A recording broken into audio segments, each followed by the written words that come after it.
Serena Hayes was a billionaire, a titan, a queen. But as she lay in a coma, she heard her own family planning her funeral just to get to her bank account. They thought she was gone, but they didn't know she was listening to every single word of their betrayal. The night started like any other for Serena Hayes. At 52, she was at the zenith of her power, the CEO of Hayes Development Corporation. As her black Maybach glided through the torrential East Coast rain, she was finalizing a deal that would add another few $100 million to her net worth. To Serena, the world was a chessboard, and she was the only grandmaster that mattered. Then the universe intervened. A freight truck, its driver blinded by the storm, jackknifed across the median. The impact was a violent, metallic scream. Serena felt the world spin, glass shattered like diamonds in the dark, and the scent of expensive leather was replaced by the stinging stench of gasoline. In that final second, I didn't think of my board members or my offshore accounts. I thought of the silence. My car flipped, the roof crushed inward, and for the first time in my life, I couldn't negotiate my way out. I felt my soul retreating into a dark, cold corner of my mind, waiting for the end that never came.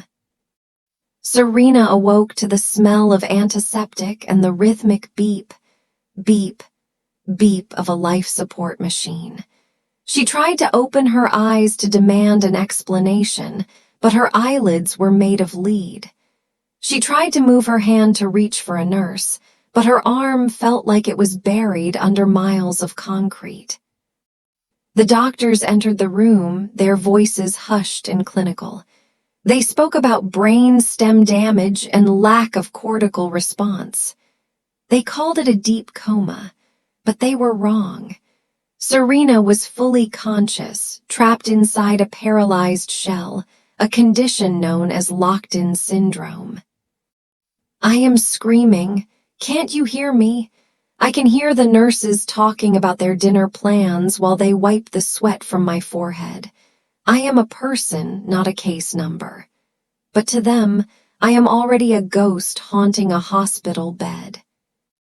The true horror began when the visitors arrived. It wasn't the pain of her injuries that broke her. It was the voices of those she trusted. On the second morning, Robert Mitchell, her CFO of 15 years, stood over her bed.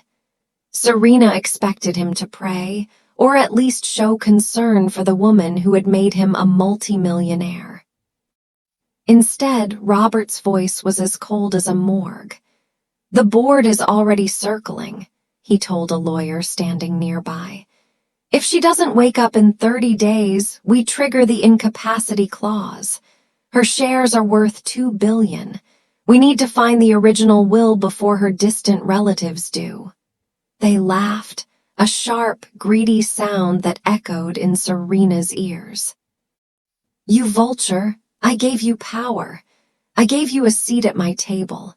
And now you're standing over my corpse, wondering how to carve up my empire. Every word you say is a nail in the coffin you're building for me."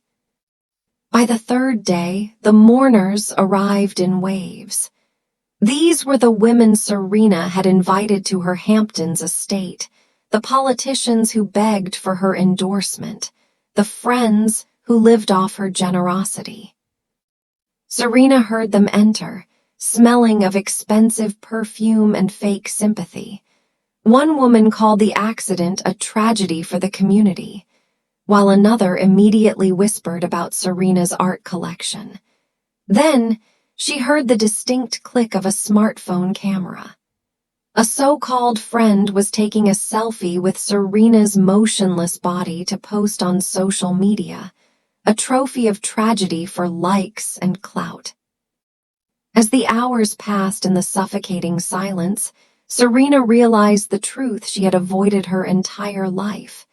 She had built a fortress of wealth so high that no one could actually see the woman inside. Every relationship was transactional. Every smile was a contract. She had billions, but as she lay paralyzed, she realized she didn't have a single person who loved her for being Serena, only for being Hayes. I was ready to let go. I wanted the machines to stop. I wanted the darkness to take me so I wouldn't have to hear another lie. But then the door opened. The footsteps were slow, rhythmic, the squeak of cheap rubber soles on the floor. And then a voice I didn't recognize spoke. And for the first time, someone spoke to me, not my money. The evening of the third day brought a silence heavier than the noise of the vultures. Serena had spent hours wishing for the machines to simply stop. She was ready to drift away, to let the incapacity clauses and the inheritance battles win. Then the door creaked. These weren't the sharp, confident clicks of Italian leather loafers or the frantic tapping of high heels. These steps were slow, squeaky, and humble. I expected another executive to come and check if I was still breathing, or another fake friend to take a photo of my misery. But the air in the room changed. It didn't smell like expensive perfume anymore. It smelled of floor wax and tired determination. Then a voice spoke. It was deep, gentle, with a soft southern lilt that felt like a warm blanket in this freezing room. "Good evening, ma'am," the voice said. Marcus Johnson settled into the plastic visitor's chair with a weary sigh. "I don't know if you remember me, probably not, but I was there that night, at the accident." Serena's mind raced. The accident was a blur of violence and cold rain. But as Marcus spoke, a jagged piece of memory slotted into place. "I was driving home from my shift when I saw your car flip," Marcus continued, his voice steady. "You were still conscious when I got to the wreckage. Metal was everywhere. I couldn't get the door open, but I reached through the broken glass. You grabbed my hand, Miss Hayes. You held on so tight I thought you'd never let go." I remember, a hand. In that moment of absolute terror, when I thought the world was ending, there was a hand. It wasn't Robert's. It wasn't my lawyer's. It was his. This man stayed with me while the gasoline leaked and the sirens were still miles away. Marcus told her how he had talked to her in the wreckage, promising her she was going to be okay. He told her he didn't like breaking promises. He didn't know she was a billionaire. To him, she was just a person trapped in a cage of steel. Marcus began to visit every evening. He talked about his day, the floors he mopped, the doctors who looked through him like he was invisible, and the patients who complained about the smell of pine cleaner. But then, he began to talk about the person who taught him how to see the invisible, his late wife, Angela. "The doctors say you can't hear me," Marcus whispered, leaning closer. "They said the same about my Angela when the cancer took her mind. They told me there was no point in talking to a body that didn't respond. But I talked to her every day until the very end, because I believe the heart hears what the brain can't process." Marcus described their life, the small apartment, the struggle to pay rent, and the light that Angela brought into his world. He spoke of how she was a nurse in this very hospital and how they met over a spilled bucket of mop water. She hadn't laughed. She had helped him clean it up.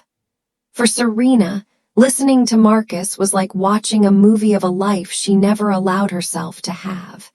He had nothing in his bank account, yet he sounded richer than anyone she had ever met. He spoke of love not as a transaction, but as a presence. On the fourth day, the footsteps were joined by a lighter, quicker pitter-patter. "I hope you don't mind, Miss Hayes," Marcus said softly. "My neighbor couldn't watch Lily tonight." Then Serena felt it. A small, warm, soft hand touched her own. It was the first time since the accident that a touch didn't feel like a medical procedure. "Hi, Miss Hayes," a sweet, high voice said. "My name is Lily. I'm 7. My daddy says you're very strong, like a superhero. I brought you a picture I drew." Lily described the drawing: sunshine, flowers, and a big yellow sun.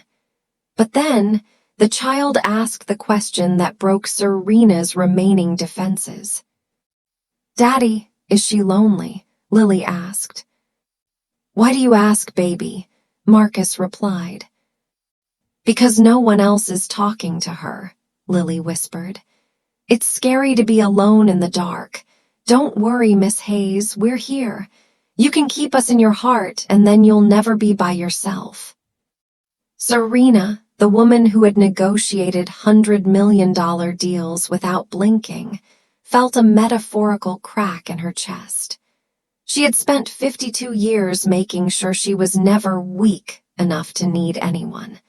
And here was a 7-year-old girl offering her the only thing her billions couldn't buy: genuine companionship. I wanted to wake up. I wanted to tell Lily her drawing was the most beautiful thing I had ever seen.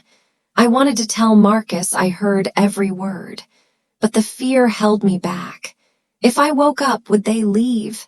And more importantly, what would my real world do to me once they realized I knew the truth about their betrayal?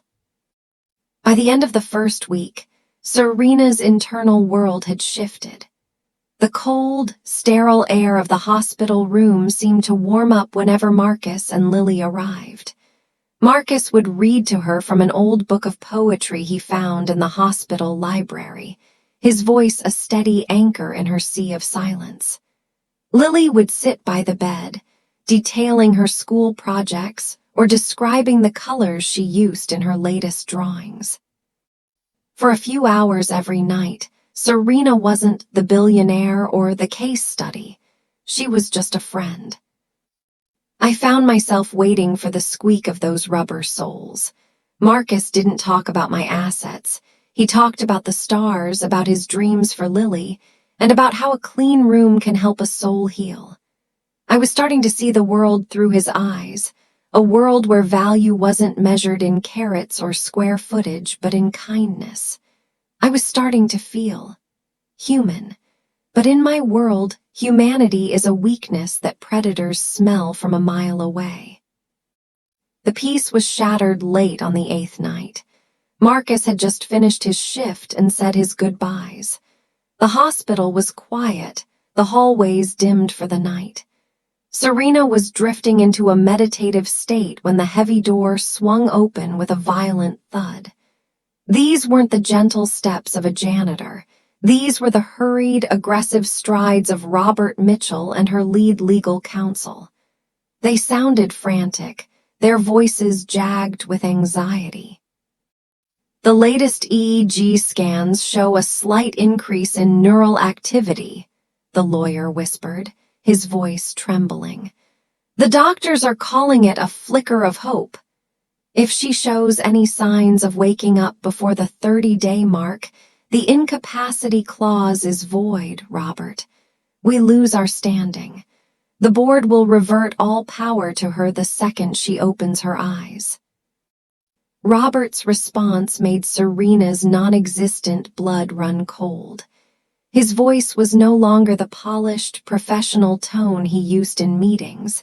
It was the raspy growl of a cornered animal. "She can't wake up. Not yet. Not ever. I've already moved $60 million into the offshore settlements.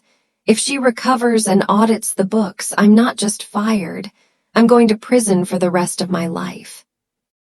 This is the retention hack moment. Serena lay frozen, her mind racing against the monitor's steady beep, as she listened to her trusted CFO plan her assassination. "The transfer to the upstate facility is scheduled for tomorrow at 6:00 a.m., Robert said, his voice dropping to a low, lethal hum. I've spoken to the transport lead. He's on the payroll. A mechanical failure with the portable ventilator during the 3-hour drive. It's common in these high-risk cases. By the time the ambulance reaches the facility, she'll be oxygen deprived. She'll be brain dead for real this time. No witnesses, no recovery, just a tragic complication. My heart was screaming, but my chest wouldn't move. I wanted to jump out of that bed and wrap my hands around Robert's throat. They weren't just waiting for me to die, they were going to kill me. Tomorrow, in the back of a van on a lonely highway. I was a woman who owned skyscrapers, but I was more helpless than a bird in a cage. I had billions of dollars, and not a single cent could help me breathe if they pulled that plug. Serena realized the gravity of her isolation. Her doctors were either incompetent or being misled. Her relatives were vultures, and her friends were ghosts. The only person who had shown her true humanity was Marcus, the man the world ignored. But Marcus was a janitor. How could he stop a corporate hit? How could he stand against men with millions of dollars and teams of lawyers? She spent the rest of the night focusing every ounce of her will on her right hand, the hand Marcus had held, the hand Lily had kissed. Move, move, move. She visualized the nerves firing like lightning bolts, the muscles twitching under the skin. She thought of Lily's drawing, the promise of the sun, and the debt she owed to the only man who saw her as a person. I had less than 6 hours. The transport team would arrive at dawn to take me to my grave. I needed a miracle, and I needed it to happen through a man who didn't even know I could hear him. As the first gray light of morning crept through the hospital blinds, the door opened. It was Marcus, coming for one last goodbye before his shift ended. It was now or never. I had to break the prison of my own body, or I would die in it. It was 5:55 a.m. The hospital hallways were beginning to stir with the cold, efficient energy of the morning shift.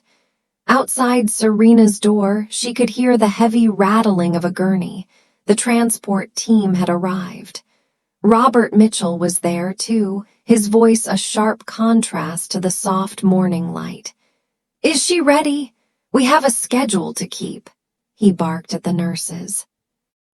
Inside the room, Marcus was standing by the window. He looked tired, his shoulders slumped under the weight of his blue uniform. He had come to say one last goodbye before they moved her to a facility 3 hours away, a place he knew he could never afford to visit. This was it. My life was being measured in seconds. Robert was standing outside that door, ready to watch me be wheeled into a death trap. Marcus was standing right here, unaware that he was my only shield. I felt the paralysis like a wall of ice. I poured every memory of Lily's laughter, every word of Marcus's kindness, and every ounce of my cold, billionaire rage into my right hand. I didn't just want to move. I needed to live. Marcus walked over to the bed. He reached out and gently touched Serena's hand, just as he had done on the night of the accident. "Goodbye, Miss Hayes," he whispered, his voice thick with emotion. "I hope they treat you right up there. I hope you find your way back." As he started to pull his hand away, Serena's fingers lurched. It wasn't a twitch. It was a grip. Her fingernails dug into Marcus's palm with a strength that shouldn't have been possible for a woman in a coma. Marcus froze, his eyes widening in shock. "Miss Hayes," he gasped. Serena didn't stop. She forced her eyelids open. The light was blinding, searing her retinas, but she kept them open. She looked directly into Marcus's tear-filled eyes. Her throat felt like it was filled with broken glass, but she forced the air through her vocal cords. "Wait," she croaked. The word was a jagged whisper, but in the silence of that room, it sounded like a thunderclap. Marcus didn't run for the doctor. He didn't scream. He instinctively stepped between the bed and the door just as Robert Mitchell walked in. Robert stopped dead. He saw Serena's open eyes. He saw her hand gripping the janitor's arm. For a second, the billionaire CEO and the embezzling traitor locked eyes. Robert's face turned a sickly shade of gray. He knew in that instant that his empire of lies had just collapsed. The next few minutes were a blur of medical alarms and shouting. Doctors rushed in, but Serena wouldn't let go of Marcus. She refused to speak to anyone until the hospital's head of security and her personal private investigator, a man she had kept on a secret retainer for years, were in the room. With Marcus standing as her witness, Serena dismantled Robert Mitchell without even leaving her bed. She didn't need to scream. Her voice, though weak, carried the weight of a woman who had returned from the dead. "Robert," she whispered, her gaze icy, "I heard every word, the offshore accounts, the mechanical failure, the accident on the highway." The look of pure, unadulterated terror on Robert's face was the greatest return on investment Serena had ever seen. Within an hour, Robert and the legal counsel were escorted out in handcuffs. The vultures had been scattered by the very woman they thought they had already buried. 2 weeks later, Serena Hayes sat in a wheelchair in the hospital garden. The sun was warm on her skin, the same sun Lily had drawn on that piece of paper. She wasn't 100% recovered. Her speech was slow and her legs were weak. But for the first time in 52 years, she felt light. She had fired her entire board. She had cleared out the fake friends who had taken selfies with her unconscious body. But she hadn't forgotten the man in the blue uniform. Marcus walked into the garden, holding Lily's hand. He looked nervous, still not quite used to the fact that the woman he treated as a human being was one of the wealthiest people in the country. "Miss Serena," Lily chirped, running up and handing her a new drawing. This one showed 3 people holding hands under a sun that occupied half the page. "You're awake! I told Daddy you were a superhero." Serena smiled, a real, genuine smile that reached her eyes. She looked at Marcus. "I offered you a check, Marcus. You refused. I offered you a house. You refused. So I did something else." She handed him a brochure. It was for the Angela Johnson Foundation. It wasn't just a charity. It was a massive trust dedicated to providing health care and education for the children of essential workers, the invisible people like Marcus and Angela. "You didn't see a billionaire in that bed, Marcus," Serena said, her voice steady and clear. "You saw a woman, and because of that I finally see the world. I used to think my wealth was my fortress. I thought the walls of gold would keep me safe. But it took losing everything, my voice, my movement, my power, to realize that the only thing that truly survives the crash is the love we give to strangers. My name is Serena Hayes. I have billions in the bank, but today, as I hold this child's drawing, I am finally, truly rich. Don't let the world's noise drown out the whispers of the heart. Hit subscribe for your daily dose of soul-stirring stories, and drop a red if you believe in the power of second chances.